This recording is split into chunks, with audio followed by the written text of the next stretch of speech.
What the hell are you? We are Venom.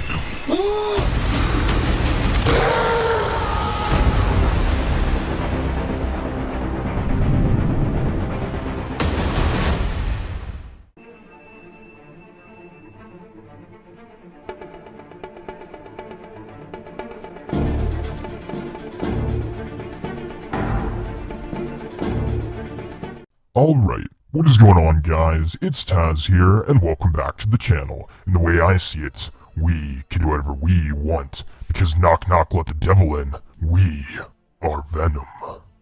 Sorry guys, I've got a parasite, you know, alien symbiote, the usual. But today what I've got for you guys is my non-spoilery review for the first film in Sony's new villain Spider-Verse, that being Venom. Come on Tazz, you're a loser. Nobody wants to hear what you think about this movie. Hey, dude, can you just shut up for a minute? I'm trying to record this video here. Sorry about my friend here. I think we can get rid of him for the rest of this video, but without any further ado guys, let's get into my non-spoilery review for Venom. And as always guys, if you do want to talk spoilers down in the comments, just make sure to use a spoiler tag so there is no confusion and this movie doesn't get spoiled for anybody. Going into this movie, I definitely had mixed feelings to say the least. As was the case with many people, I didn't really care too much for that first trailer. Then I really did like our first look at Venom in the second trailer, and then in the trailers to follow. Unfortunately, I kind of got less and less hype for the movie as time went on. That was until the new Eminem song came out for the movie, and I actually did really like it, so that got me pretty excited for the movie once again. And the last couple of TV spots and trailers were actually pretty cool with the much more polished CG and everything,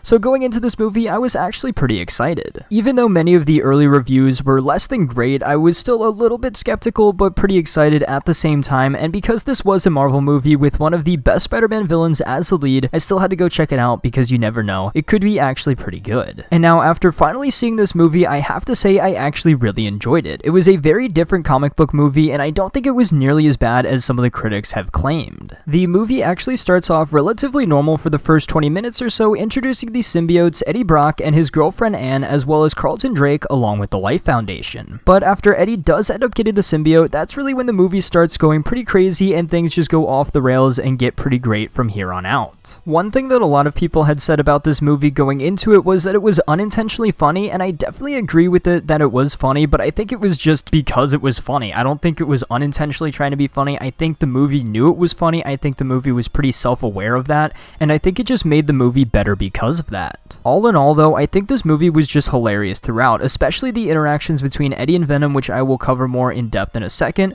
but this movie just turned everything into a joke somehow, and I think it actually worked pretty well, and it was definitely enjoyable. So about the Venom-Eddie relationship, that was definitely the best interaction of the movie for sure. Right when Eddie got the symbiote to the end of the movie, their conversations were always enjoyable. I also really did love the voice of Venom, and Tom Hardy just talking to this alien monster version of himself led to some really great and funny moments within this movie, and they were some of my favorites. As far as story goes, it kind of throws you right into the action right from the get-go, but I think it was pretty straightforward and not too crazy or convoluted. Maybe the movie did move a little fast in some parts, but overall I think it was a solid story without really going into too much detail here. As for characters, like I said before, the interactions between Eddie and Venom were awesome, and it was really cool how they are two different characters at points, and then when they come together as Venom, it all works perfectly. And I think it is so cool how Eddie can talk to Venom as he sort of sprouts off of himself, and he can talk to him, and it's just this really cool visual representation of Venom just kind of coming out of Eddie and talking to him, and he's just kind of this floating head coming off of his body,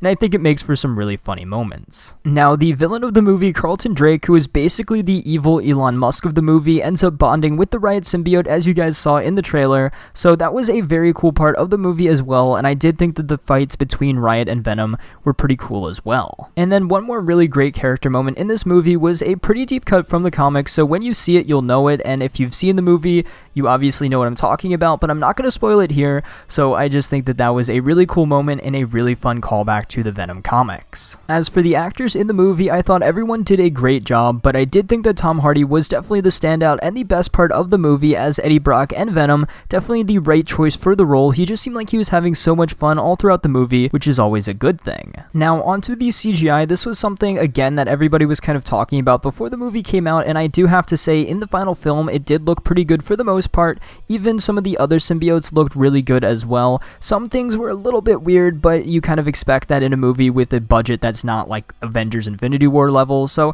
you know, I think overall the effects were pretty great throughout. Another aspect of this film that I really enjoyed were the action sequences. I feel like the way that they were able to incorporate the Venom symbiote into everything from the car chase to the final battle, I think it made the action sequences in this movie definitely pretty unique and very interesting to watch. Overall, though, I thought Venom was a pretty great movie adaptation of the character. You really get the vibe of Venom all throughout the movie, and while Spider-Man wasn't present, you honestly don't feel like he is absolutely necessary and he has to be there. While I would love for a Spider-Man crossover in the future for this new Spider-Verse, Venom was definitely able to stand alone in this film. And yes, I do definitely think that this was a much better adaptation of the character than Spider-Man 3. Sorry, I still enjoyed that movie too, but I just think that this version of Venom was a lot better in my opinion. I honestly don't know what movie the critics who called this movie Catwoman level bad saw, but this was definitely a very solid movie and a pretty great start to Sony's new Spider-Verse. Some of the best parts of this movie were just when it was weird and a bit crazy and super funny as a result, and I think it worked really great for this film. If I had to say anything bad about this movie, I think that the trailers definitely misrepresented how this movie was going to play out. The final film was a lot more polished than some of the early trailers made it seem,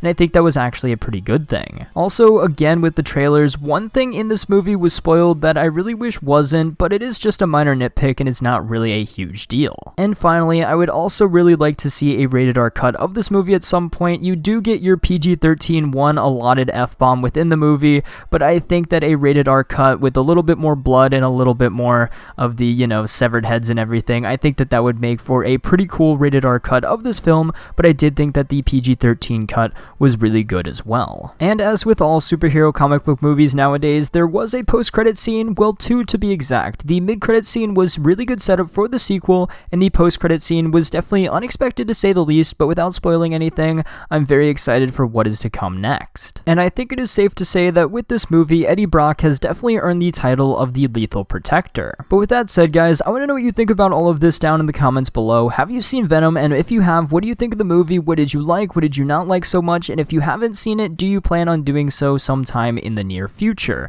I want to know your thoughts on all of this down in the comments below. Alright, that video wasn't too bad. Maybe I am starting to like you after all. Oh, thanks, buddy. I really hope we're not going to eat anybody's head tonight. That would be a great gift. You know, just go a whole night without biting people's heads off. You know, I'll make you some tater tots when we're done with this video. But until next time, guys, it's been Tazz, and I'll see you guys in the next video.